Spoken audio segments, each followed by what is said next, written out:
Hello everyone, welcome to Online Help Guide. Today in this video, I'm going to show you how to sign into 7shifts employee account. So without any further ado, let's get started. First, open up a web browser. Now tap in the search button and type in app.7shifts.com and press enter. After you end up in the official page, enter your email address associated with your account in the first text box. Similarly, type in your password in the second one and then tap in the login button.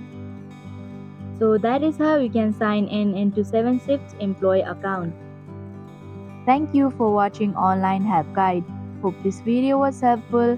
If it was, then hit the like button and comment down if you have any questions or feedback.